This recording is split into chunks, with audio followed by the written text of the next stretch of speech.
Hello दोस्तों, मैं Sarla Yadav SY Hindi platform channel पर एक बार फिर से आप सभी का हार्दिक अभिनंदन करती हूं।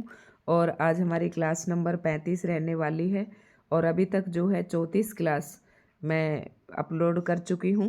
और इसमें हमने आदिकाल, भक्ति काल और रीति काल की भी 2-3 वीडियो डाल चुकी हूं मैं। तो रीति काल के अंदर मैंने बताया था हम रीति काल पढ़ रही हैं और रीति काल के नामकरण, उसके प्रवर्तक कौन कौन है, ये सारी भी मैं पढ़ा चुकी हूँ। और जो रीति काल है इसके अंदर 3 धाराएं में जो है काव्य रचनाएं हो रही थी, तो ये आपको ध्यान रखना चाहिए। इसमें एक तो था रीतिबद्ध, ये मैंने अच्छे से समझा दिया था कि रीतिबद्ध कौन है। तो रीतिबद्ध के अंदर जितने भी कवि थे और इनके जितनी भी रचनाएं थी और जो भी इम्पोर्टेंट प्रश्न यहाँ से बनते थे वो सारी मैंने करवा दिए हैं। आज की इस वीडियो लेक्चर में हम पढ़ेंगे रीति सिद्ध, और रीति सिद्ध आपको स्क्रीन पर भी दिखाई दे रहा होगा। तीसरा जो आएगा वो रीति मुक्त आएगा और इसे हम फिर बाद में पढ़ेंगे। आज के इस वीडियो लेक्चर में हम रीति सिद्ध पढ़ेंगे। तो दोस्तों, उम्मीद करती हूँ कि जितनी भी वीडियो मैंने डाली हैं आप सभी ने देख ली होंगे, क्योंकि एस्टेट के जो संभावित डेट बताई जा रही है वो 17 और 18 जनवरी, अब यही 17 और 18 जनवरी 2026 बताई जा रही है। तो अभी आप इसी डेट को, संभावित डेट है वैसे तो ये, इसी को आप कंफर्म जो पक्की डेट है एस्टेट की वही मानकर चले, क्योंकि अभी तक ऑफिशियल नोटिस कोई भी नहीं आया है। तो आप किसी की भी जो भी झूठी साची जो भी खबर है उसमें आप मतलब इधर उधर ना भटकें, अपना समय जाया ना करें। 17-18 को मानकर ही आप अपनी जितनी भी तैयारी हो उतनी तैयारी आप करते रहें। कुछ तैयारी अब हो जाएगी, अगर इस बार नहीं होता है तो जब 2026 नवंबर वाला स्टार्ट होगा उसमें आपकी प्रिपरेशन आपके काम आ जाएगी। तो दोस्तों, वैसे जैसे ही ऑफिशियल नोटिस आएगा एस्टेट की डेट का, अगर एक्सटेंड होती है तो भी हम आपको बता देंगे, ठीक है, वहाँ से पता चल जाएगा। लेकिन अभी आप भ्रमित ना हो, और कोई भी जो गैस कर रही हैं वो हो सकता है वो सही भी हो और गलत भी हो सकती है। तो आप अपनी तैयारी लगातार करते रहें। आज के इस वीडियो लेक्चर में हम रीति सिद्ध पढ़ेंगे। एक दो कमेंट थे मेरे पास, तो उनको मेरे को लगता है कि वो वीडियो नहीं देखते हैं, सीधा कमेंट ही कर देते हैं कि मैम आप कौन सी बुक से पढ़ा रही हैं। तो मैं हर एक वीडियो में बताती हूँ कि मैं सरस्वती पांडे, गोविंद पांडे वाली पुस्तक से पढ़ा रही हूँ। लेकिन वो पीछे की पुरानी वीडियोज़ पर करते हैं तो वो वीडियो का मुझे नहीं पता होता। अगर उसका पेज भी मेरे पास ओपन हो तो भी मैं देखकर बता दूं। अब मैं वो वीडियो कहाँ ढूंढूं, इतनी सारी वीडियोज़ इसमें हैं, तो मेरे को नहीं पता चलता कि वो वीडियो मैंने कौन सी बुक से पढ़ा रखी है। लेकिन अभी फ़िलहाल जो मैंने हिंदी साहित्य शुरू किया है, जिसकी मैंने 34-35 वीडियो डाली हैं, ये सारी मैंने सरस्वती पांडे और गोविंद पांडे वाली पुस्तक से पढ़ाई हैं। तो दोस्तों, 2-4 दिन से तबीयत ख़राब थी और बोलने में थोड़ी दिक्कत हो रही थी, इस वजह से मैं वीडियो नहीं बना पा रही थी। और आज भी मुझसे ज़्यादा नहीं बोला जा रहा है।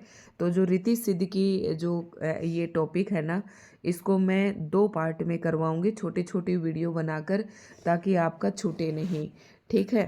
तो शुरुआत करती हूँ इस वीडियो लेक्चर की। उम्मीद करती हूँ कि आपको समझ में आ रहा होगा, कंटेंट भी आपको अच्छा लग रहा होगा। अगर वीडियो आपको अच्छी लगे तो लाइक एंड शेयर ज़रूर करें। चैनल पर अगर आप नए हैं तो चैनल को भी सब्सक्राइब ज़रूर करें। तो दोस्तों, यहाँ पर रीति सिद्ध की मैं अगर बात करूँ तो शुरुआत करती हूँ। रीति सिद्ध के अंदर मोस्टली हम बिहारी का नाम सुनते हैं और एक ही कवि है ये, ठीक है, मुख्य रूप से। और बिहारी लाल का नाम एक ऐसा नाम है हिंदी साहित्य के अंदर कि एक प्रश्न यहाँ से जरूर पूछा जाता है। तो सभी प्रश्नों को मद्देनजर रखते हुए अब हम इस टॉपिक की शुरुआत करते हैं कि आचार्य रामचंद्र शुक्ल ने बिहारी लाल को रसवादी माना है, जबकि डॉक्टर नगेंद्र ने ध्वनिवादी स्वीकार किया है। वेरी मोस्ट इम्पोर्टेंट प्रश्न, हर परीक्षा के लिए उपयोगी है। इस पर आप जितने मर्जी स्टार लगाएं, लगा सकते हैं, बहुत ही इम्पोर्टेंट है। ये प्रश्न पूछा जाता है कि बिहारी लाल को रसवादी कौन सा विद्वान मानता है। तो इसका आंसर करना है आपको रामचंद्र शुक्ल। और अगर आपसे पूछे कि कौन सा विद्वान है जो बिहारी लाल को ध्वनिवादी आचार्य कवि जो है स्वीकार करते हैं, तो ये है डॉक्टर नगेंद्र। यानी कि डॉक्टर नगेंद्र का कहना है कि बिहारी लाल ध्वनिवादी कवि हैं, और रामचंद्र शुक्ल जी का कहना है कि बिहारी लाल जी जो हैं वो रसवादी कवि हैं। श्री राधाचरण गोस्वामी ने बिहारी को पीयूष वर्षी मेघ की उपमा दी है। पीयूष अमृत का पर्यायवाची है। तो राधाचरण गोस्वामी जी, इनका उपन्यास में काफ़ी नाम आता है। तो राधाचरण गोस्वामी जी ने बिहारी को क्या उपमा दी है, ये पॉइंट भी इम्पोर्टेंट है, आपको याद रखना है। पीयूष वर्षी मेघ, मेघ का मतलब होता है बादल, यानी कि अमृत रूपी बादल, अमृत रूपी वर्षा करने वाला, ये कहा है बिहारी को राधाचरण गोस्वामी जी ने। चलते हैं अगले पॉइंट पर, थोड़ा जल्दी जल्दी करेंगे क्योंकि समय बहुत ही कम है।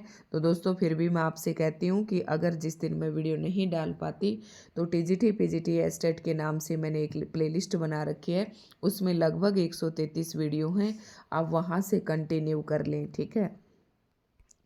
बिहारी लाल का संक्षिप्त जीवन परिचय देख लेते हैं, जहाँ से प्रश्न पूछा जाता है। आप सभी के जन्म और मृत्यु तो आपको याद नहीं करने हैं, सिर्फ आप ये संप्रदाय याद रखें और एक इनके गुरु का नाम। तो जो बिहारी लाल थे, जो रीति सिद्ध कवि हैं, इनके जो आश्रय दाता थे, यानी कि जिसके आश्रय में ये रहते थे, जिसके दरबार में इन्होंने काव्य रचना की, वो थे महाराज जयसिंह, ठीक है। और कौन से संप्रदाय में दीक्षित थे, तो वो थे निम्बार्क संप्रदाय। जब मैंने सैगुण काव्य धारा के अंदर कृष्ण काव्य पढ़ाया था, तब मैंने बताया था कि जो भी संप्रदाय थे, हमने सभी संप्रदाय पढ़े थे। तो बिहारी लाल जो थे वो निम्बार्क संप्रदाय में दीक्षित थे, और इनका जो गुरु थे वो नर हरिदास थे। याद रखना दोस्तों, नर हरिदास इनके गुरु का नाम है। निम्बार्क संप्रदाय में दीक्षित थे और इनके आश्रयदाता थे जय सिंह, ठीक है। अब आगे चलते हैं। बिहारी लाल की एकमात्र रचना, ये मैं कई बार बताती हूँ कि बिहारी ने एक ही रचना लिखी और उसका नाम था बिहारी सतसई। और ये बिहारी सतसई जो है, इन्होंने दोहा छंद में लिखी है। इसकी भाषा परिनिष्ठित साहित्यिक ब्रज भाषा है। अगर कोई शब्द जो है, आवाज़ भारी होने के कारण अगर कोई मुंह से गलत भी निकलता है या आप ढंग से अच्छे से नहीं समझ पाते हैं, तो दोस्तों उसके लिए मैं माफ़ी चाहूँगी, क्योंकि ढंग से सांस भी नहीं आ रहा है, ठंड इतनी लग रही है। बिहारी लाल की एकमात्र रचना है। अब आपसे रीति सिद्ध कवि पढ़ रही हैं, और रीति सिद्ध में जो है पहला कवि ये बिहारी लाल आता है। और बिहारी लाल की अगर मैं रचनाएं देखूं तो बिहारी सतसई है, ठीक है। बिहारी सतसई इन्होंने कौन से छंद में लिखी, तो दोहा छंद में लिखी है। इसकी भाषा कौन सी है, ब्रज भाषा है, साहित्यिक ब्रज भाषा है। ये पॉइंट भी बहुत ही इम्पोर्टेंट है। बिहारी लाल की सतसई की प्रशंसा में किसी कवि ने निम्नलिखित पंक्ति लिखी है। सतसैया के दोहरे जो नावक के तीर, देखन में छोटे लगे बेंदे सकल शरीर। यानी कि इनके जो छंद हैं या जो दोहे इन्होंने लिखे हैं, वो देखने में तो छोटे लगते हैं, लेकिन ऐसे उस तीर के समान है जो देखने में तो छोटे लगते हैं लेकिन पूरे शरीर को बेंधने की क्षमता रखते हैं। ऐसा कहा है किसी कवि ने, किसकी प्रशंसा करते हुए, बिहारी लाल की सतसई की प्रशंसा करते हुए। और ये जो कथन है, ये भी पूछा जाता है कि किसके बारे में कहा गया है, तो आपको बताना है बिहारी लाल की सतसई की प्रशंसा में ये पंक्तियाँ कही गई हैं।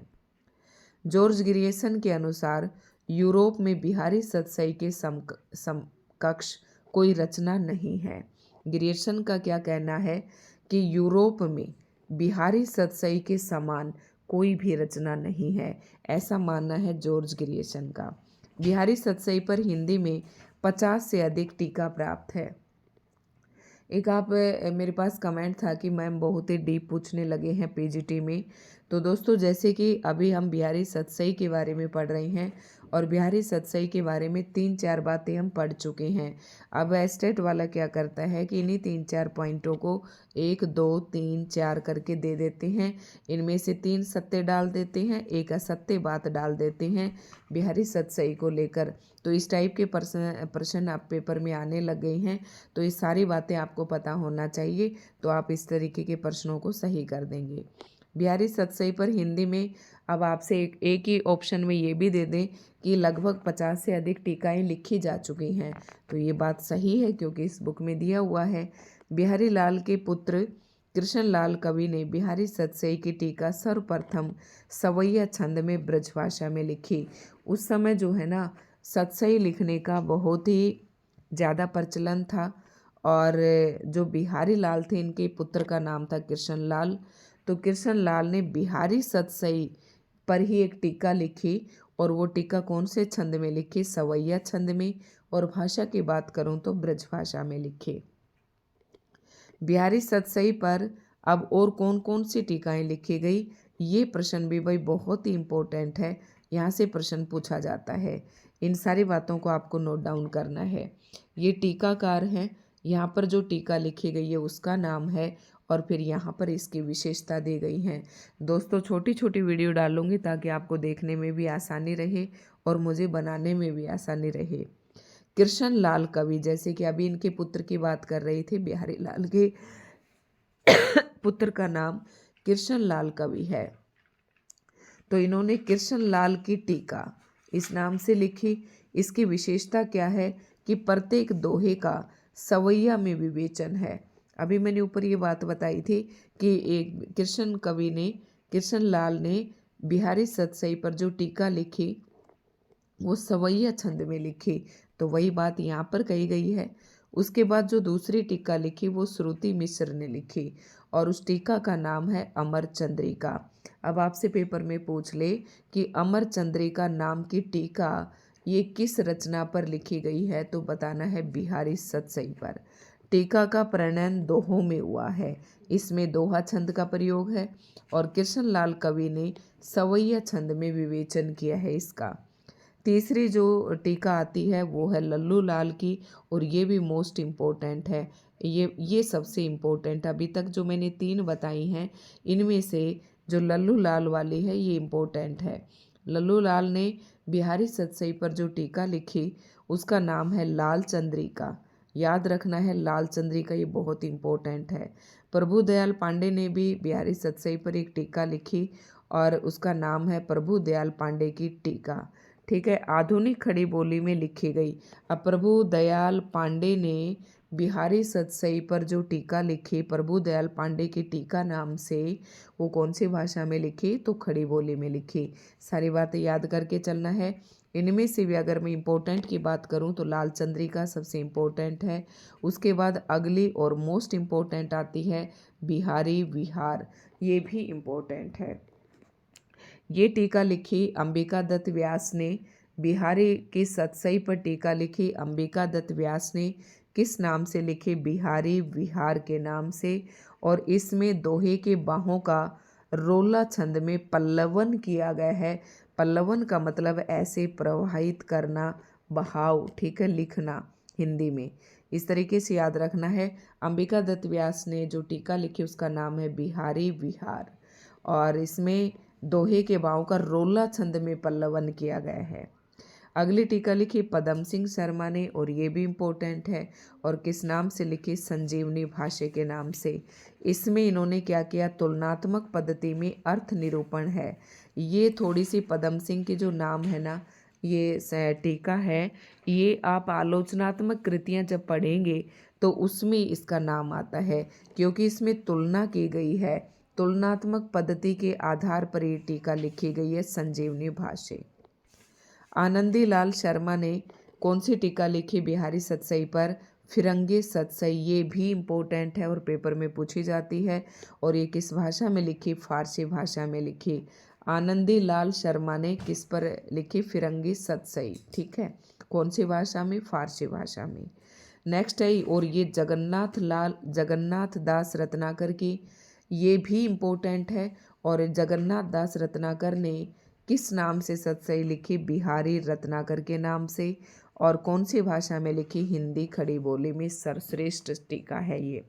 दोस्तों ये टेबल सारी ही बहुत इम्पोर्टेंट है, इसे याद कर लें अच्छे से। अब बात आती है इस पर किस प्रकार के और प्रश्न बनते हैं कि बिहारी सतसई का अन्य भाषा में किया गया अनुवाद। बिहारी सतसई पर टीकाएँ लिखी, वो सारी टीकाएँ हमने पढ़ी। उसके बाद है कि बिहारी सतसई कोई जो बिहारी लाल की जो रचना है बिहारी सतसई, उसका अनुवाद और किस किस भाषाओं में किया गया, तो वो देखेंगे। पंडित परमानंद ने अनुवाद यहाँ अनुवादक का नाम दे रखा है, ये अनुदित नाम है और ये भाषा है। तो ये जो पंडित परमानंद है, इन्होंने श्रृंगार सप्तशती नाम से अनुवाद किया और संस्कृत में किया। उसके बाद मुंशी देवी प्रसाद प्रीतम है, गुलदस्त बिहारी नाम से इन्होंने इसका अनुवाद किया और इन्होंने उर्दू में किया। बिहारी लाल के समस्त, अब एक बार पीजीटी में यही प्रश्न पूछा गया था, अब ये इम्पोर्टेंट है। इसी प्रकार से मैं कहती हूँ कि एक एक बात आपको ध्यान से पढ़ते हुए चलना है। बिहारी लाल के समस्त दोहों की संख्या कितनी है, ये प्रश्न टीजीटी में पूछा था, तो 719 बिल्कुल सही है और यही प्रश्न जो है पूछा गया था। किंतु जगन्नाथ दास रत्नाकर ने इनके दोहों की संख्या 713 मानी है। अब अगर आपसे पूछेंगे कि जगन्नाथ दास रत्नाकर ने इनके दोहों की संख्या कितनी मानी है, तो 713 बतानी है। लेकिन बिहारी लाल के समस्त दोहों की बात करें तो वो 719 हैं। याद रखना दोस्तों, ये पॉइंट भी बहुत ही इम्पोर्टेंट है। बिहारी सतसई पर सर्वाधिक प्रभाव किन कवियों का पड़ा, तो यहाँ पर बात करते हैं। ये थोड़ा सा, ये तो प्रश्न कम ही इम्पोर्टेंट है। तो कवि अमरूक हैं, इनकी रचना का नाम है अमरूक शतक और संस्कृत भाषा में इन्होंने लिखी। और किसके प्रभाव में आकर अमरूक ने ये रचना लिखी, तो बिहारी सतसई के प्रभाव में आकर लिखी। इस प्रकार से आपको पढ़ते हुए चलना है और उम्मीद करती हूँ कि आपको अच्छे से समझ में आ रहा होगा। तो मैं थोड़ा धीरे धीरे पढ़ा रही हूँ और कोशिश कर रही हूँ कि इस टॉपिक को हम पूरा ही कर लें। उसके बाद हाल कवि है और हाल कवि ने गाथा सप्तशती लिखी और ये भी बिहारी सतसई के प्रभाव में आकर लिखी और प्राकृत में लिखी। अगला जो कवि है वो गोवर्धनाचार्य है, इन्होंने आर्या सप्तशती लिखी और ये संस्कृत में लिखी। आगे जो भी इम्पोर्टेंट पॉइंट्स हैं उन्हें देखते हुए चलते हैं। संस्कृत के आचार्य बलदेव उपाध्याय ने लिखा है हाल कवि का नाम है, ये आपको ध्यान रखना है। गाथा के गोवर्धन आर्या के, हाल गाथा के गोवर्धन आर्या के तथा बिहारी दोहा के बादशाह हैं। देखो इन ये जो कोमा लगी हुई है, इन्हीं से ही अनर्थ हो जाता है। थोड़ा ध्यान से पढ़ना है कि संस्कृत के जो आचार्य बलदेव उपाध्याय हैं वो कहते हैं कि जो हाल कवि हैं वो तो गाथा के बादशाह हैं। गाथा मतलब ये प्राकृत की बात हो रही है। गाथा जो कथा है वो प्राकृत में कही जाती थी। इस प्रकार से प्राकृत में जो शब्द प्रयोग करते थे वो गाथा यूज करते थे। ठीक है, जैसे अपभ्रंश में दोहे का प्रयोग होने लग गया था, तो प्राकृत में उसे गाथा कहते थे। और गोवर्धन इसे आर्या के बादशाह माने जाते हैं और बिहारी जो थे वो दोहा के बादशाह, दोहा छंद के बादशाह माने जाते हैं। तो ये पॉइंट याद रखना है। अगला जो प्रश्न है ये भी बहुत ही इम्पोर्टेंट है कि रामचंद्र शुक्ल जी ने बिहारी के संदर्भ में कौन कौन से कथन कहे हैं। ये कथन भी पेपर में पूछे जाते हैं, तो ध्यान से पढ़ना है दोस्तों। श्रृंगार रस के ग्रंथों में जितनी ख्याति और जितना नाम बिहारी सतसई का हुआ उतना और किसी का नहीं। इसका एक एक दोहा हिंदी साहित्य में एक एक रत्न माना जाता है। तो जो बिहारी की बिहारी सतसई रचना है उसकी प्रशंसा करते हुए आचार्य रामचंद्र शुक्ल जी ने ये बात कही है। याद रखना है ये कथन किसका है, रामचंद्र शुक्ल जी का। नेक्स्ट जो कथन है, यदि प्रबंध काव्य एक विस्तृत वनस्थली है तो मुक्तक एक चुना हुआ गुलदस्ता है। मतलब जो बिहारी सतसई है उसको एक मुक्तक गे रचना मानी जाती है। तो इन्होंने क्या कहा है, एक होता है प्रबंध काव्य, ये काव्य के प्रकार हैं। ठीक है, प्रबंध काव्य, तो जो प्रबंध काव्य है उसको एक विस्तृत वन स्थली माने, तो मुक्तक जो है ना बिहारी सतसई का, जो बिहारी सतसई है बिहारी लाल के द्वारा लिखी गई वो मुक्तक गे है, तो एक तो चुना हुआ गुलदस्ते के समान है। विस्तृत वन स्थली में तो बहुत कुछ आ जाता है, लेकिन गुलदस्ते को चुने हुए फूलों से तैयार करते हैं, तो उसी प्रकार की संज्ञा दी गई है। याद रखना ये कथन रामचंद्र शुक्ल जी का है। जिस कवि में कल्पना की समाहार शक्ति के साथ भाषा की समाहार शक्ति जितनी अधिक होगी उतनी ही वह मुक्तक की रचना में सफल होगा। ये क्षमता बिहारी में पूर्ण रूप से वर्तमान थी। ये सारे कथन बहुत इंपॉर्टेंट है, कोई ना कोई कथन यहाँ से पेपर में पूछ लिया जाता है। तो ये कथन भी किसका है? रामचंद्र शुक्ल जी का है। अभी तक जो मैंने 3 कथन बताए हैं, तीनों कहीं ना कहीं किसी न किसी पेपर में पूछे जा चुके हैं। बिहारी के रस व्यंजना का पूर्ण वैभव उनके अनुभवों के विधान में दिखाई पड़ता है। ये तो इतना इम्पोर्टेंट नहीं है, लेकिन इसे भी आप समझें अच्छे से। ये जो रस की बात करी है, तो रस के अंदर हम भाव, विभाव, अनुभाव और संचारी भाव पढ़ते हैं। वहाँ पर ये अनुभाव है, वही अनुभाव, भाव, अनुभाव, विभाव और संचारी भाव, तो ये वही अनुभाव है। उसके बाद आता है बिहारी की कृति का मूल्य जो बहुत अधिक आंका गया है, उसे अधिकतर रचना की बारीकी या काव्यांगों के सूक्ष्म विन्यास की निपुणता की ओर ही मुख्यतः दृष्टि रखने वाले पारखियों, ये पढ़ लेना भाई, ठीक है। पारखियों के पक्ष से समझना चाहिए, उनके पक्षों से समझना चाहिए, जो किसी हाथी दांत के टुकड़े पर महीन बैल बूते देख घंटों वाह वाह किया करते हैं। ये पूछा नहीं गया है, लेकिन आप एक बार इसे पढ़ ले, बहुत बड़ा है। भावों का उत्कृष्ट और उदात्त स्वरूप बिहारी में नहीं मिलता। कविता उनकी श्रृंगारी है, पर प्रेम की उच्च भूमि पर नहीं पहुंचती, नीचे ही रह जाती है। ये इंपॉर्टेंट है, ये कथन भी पेपर में पूछा जाता है। अब देखो, इसमें एक कवि का नाम आया है, वृंद कवि का, और वृंद कवि से भी प्रश्न कई बार पेपर में पूछ लिया जाता है। वृंद का पूरा नाम है वृंदावन, और इनका जन्म हुआ था मेड़वे में, और इनके पिता का नाम श्री रूप है। वृंद के आश्रयदाता औरंगजेब तथा किशनगढ़ के महाराज राज सिंह थे। इनकी रचनाएं देख लेते हैं, कई बार पूछ लेते हैं। तो 12 मासा किसकी रचना है? वृंद कवि की है। 12 महीनों का वर्णन है। भाव पंचासी का, इसमें श्रृंगार के विभिन्न भावों का वर्णन है। नयन पचीसी, इसमें नयन मतलब नेत्र, नेत्रों द्वारा प्रकट विभिन्न भावों का वर्णन है। पवन पचीसी, इसमें षड ऋतु का 26 छंद में वर्णन है। तो इम्पोर्टेंट तो इसमें और कोई इतनी नहीं है। यमक सतसई, 715 छंदों में यमक अलंकार का वर्णन है। तो हमने फिर भी रीतिसिद्ध थोड़ा सा पूरा कर ही दिया है। उसके बाद आता है अन्य प्रमुख रीतिकालीन कवियों की रचनाएं। इनमें से आपको किस किस का करना है? वैसे तो मैंने सारे करवा दिए हैं आपको। रस निधि की भी मैंने बता दी थी, रस निधि सागर जो है, और एक हिंडोला, ये इम्पोर्टेंट, इनकी 2 ही रचना कर लें, 2 ही रचना कर लें आप। उसके बाद आगे कवि ये सारे ऐसे ही हैं, आप इनके चक्कर में ना पड़ें, तो इन्हें आप रहने दें, ठीक है। इतनी इम्पोर्टेंट नहीं है। अगर फिर भी कोई कवि चाहता है कि मैं इन्हें लिखूं और याद करूं, तो भाई आप कर सकते हैं, ठीक है। तो दोस्तों, आज की वीडियो आपको कैसी लगी कमेंट करके ज़रूर बताएं। मैं नेक्स्ट जो वीडियो उसमें रीति मुक्त को कंप्लीट करने का प्रयास करूंगी, और उसके साथ ही जो रीति काल है वो हमारा पूरा हो जाएगा। फिर हम आधुनिक काल पर आ जाएंगे, और आधुनिक काल में भी आप बताना, आधुनिक काल गद्य और पद्य दोनों का विकास हुआ इसमें, तो आप बता देना कि मैम गद्य करना है कि पद्य करना है, वही मैं स्टार्ट करवा दूंगी। तो धन्यवाद दोस्तों, आज की वीडियो आपको कैसी लगी कमेंट करके ज़रूर बताएं।